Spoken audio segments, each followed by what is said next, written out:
Hello and welcome back to all my beautiful beings of love out there. We're here studying the lessons of A Course in Miracles, and today we're on lesson number 182. Way to go! Today's title is I Will Be Still an Instant and Go Home. And if you hadn't noticed, I'm actually filming in my bathtub. I'm not taking a bath, that would be far too intimate. However, I wanted to have some fun today. I wanted to kind of make a point that sometimes we can't get still unless we do something like get ourselves into a bath, maybe not an empty bathtub. Oh, and by the way, I have been drinking coffee this morning.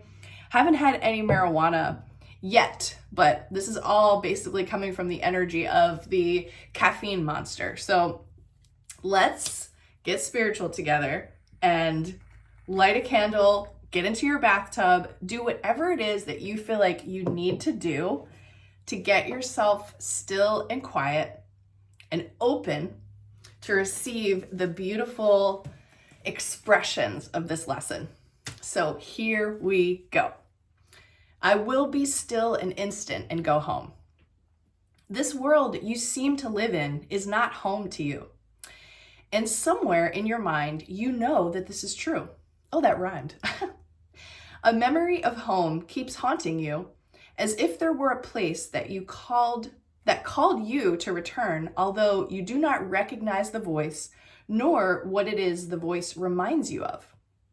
Yet you still feel an alien here from somewhere all unknown. Nothing so definite that you could say with certainty you are an exile here.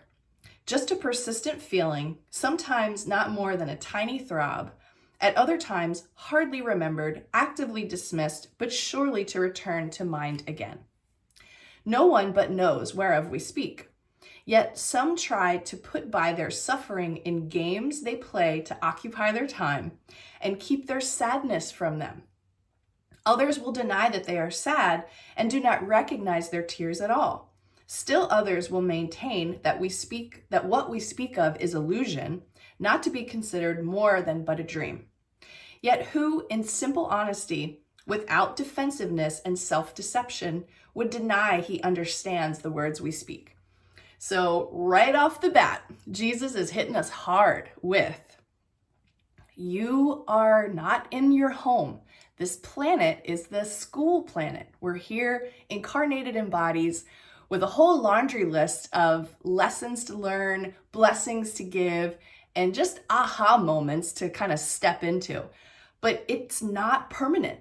The temporariness of this place gets under our skin from time to time. And we do lots of things to avoid those feelings of not belonging or depression, isolation, loneliness, whatever comes, or just feeling like an alien, like I just totally don't belong here. We do all these things, and the Course is trying to bring us back and reminding us, like, it's okay to have an awareness that you are an alien and this isn't your home, but you can then find ways to come from your higher self and your wise presence to make this experience the best that it possibly can be for you and for others, to not take yourself so seriously, and to just be present, be still, whenever you can remember to do so. Okay. We speak today for everyone who walks this world, for he is not home.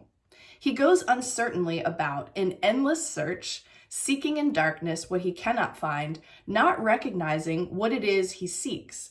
1,000 homes he makes, yet none contents his restless mind. He does not understand he builds in vain. The home he seeks cannot be made by him. There is no substitute for heaven. All he ever made was hell. Ooh, take that in. Take that in. All of us who feel like the American dream, or wherever you're from, dream is about like land ownership, home ownership. If I could just get that thing, I would feel happy. I would be happy. I would be satisfied with this freaking incarnation. None of that stuff is going to do it for you. Just saying. Perhaps you think it is your childhood home that you would find again. The childhood of your body and its place of shelter are a memory now so distorted that you merely hold a picture of a past that never happened. Yet there is a child in you who seeks his father's house and knows that he is alien here. Who seeks his, This childhood is eternal, with an innocence that will endure forever. Where his child shall go is holy ground. It is his holiness that lights up heaven, and that brings to earth the pure reflection of the light above, wherein are earth and heaven joined as one. It is this child in you your Father knows as his own son. It is this child who knows his Father. He desires to go home so deeply, so unceasingly. His voice cries unto you to let him rest a while. So I want to stop for a second. For all of you who do a lot of beautiful healing work, let's not get confused with inner child here. There is an inner child, and there are parts of ourselves that probably have some wounding and some defenses that we've created. However, this child, this innocence, is actually our pure essence, timeless pure essence. Since the beginning of time, the eternal being that's within us is that pure innocent child.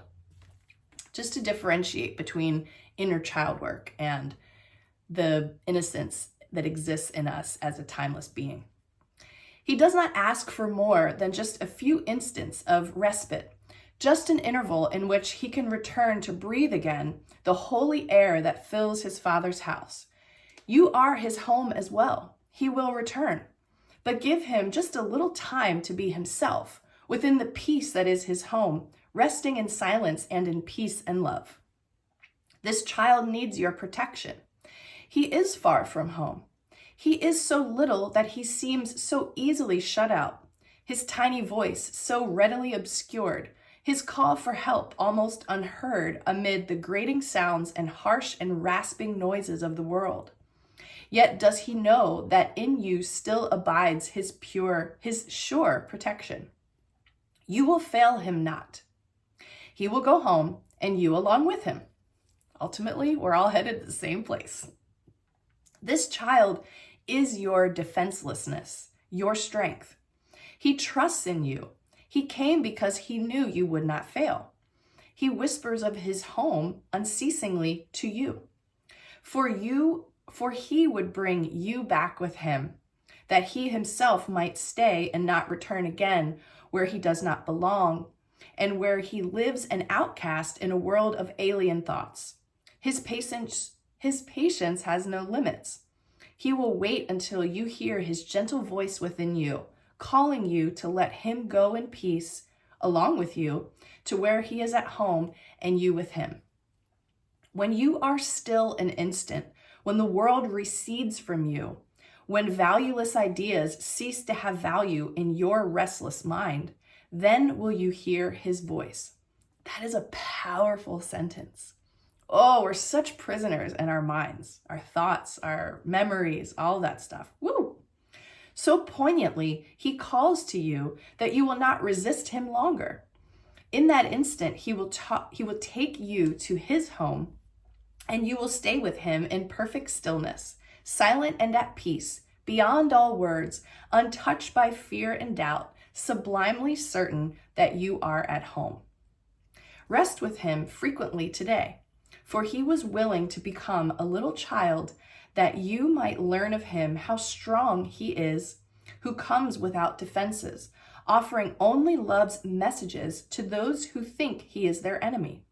He holds the might of heaven in his hand and calls them friend, and gives his strength to them that they may see he would be friend to them. He asks that they protect him, for his home is far away, and he will not return to it alone. Christ is reborn as but a little child each time a wanderer would leave his home. For he must learn that what he would protect is but this child, who becomes defenseless and who is protected by defenselessness. Go home with him from time to time today. You are as much an alien here as he. So again, this is getting into our minds, this idea of our choosing to come into separation. We weren't cast out of heaven by God or by any powerful being. We chose to come here to have an experience. And yet, while we're here awakening to that reality, we feel out of place. We make videos in our bathtubs and we're like, what the fuck is going on around here, right? We are weirdos in a way, right? Because we're not complying and conforming to the ego's thought system, which is what this world is built on. The whole illusion is based on a very unloving idea that God kicked us out of heaven and that we just carry that guilt for staying gone or giving God a reason to kick us out of heaven or whatever it is. It's all bullshit. Okay, back to the lesson. Take time today to lay aside your shield, which profits nothing, and lay down the spear and sword you raised against an enemy without existence. Christ has called you friend and brother. He has even come to ask your help in letting him go home today, completely and completed. He has come as does a little child who must beseech his father for protection and for love. He rules the universe, and yet he asks unceasingly that you return with him and take illusions as your gods no more. You have not lost your innocence. It is for this you yearn. This is your heart's desire. This is the voice you hear, and this the call which cannot be denied. The Holy Child remains with you. His home is yours.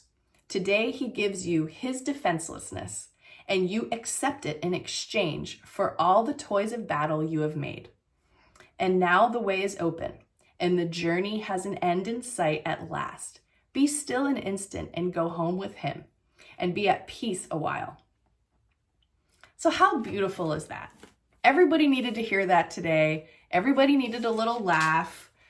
Everybody needs to just take your claws out of the wall that you're climbing just for a little while. Because you know what? The lesson basically says you can go back to being a neurotic, crazy person, but just be still an instant. It's a practice. Practice being still. Practice savoring that little sip of whatever your beverage is of choice. And just know that it's totally okay to feel out of place, but you do belong in the greater greatness of existence. And you're loved beyond your ability to understand. And I am so grateful for you, for being here, for studying with me, and making my life feel so much more full and so much more carrying a sense of belongingness with all of you spiritual weirdos out there. Mwah! Have a wonderful day. Enjoy being still an instant, and I'll see you back here again on the next video.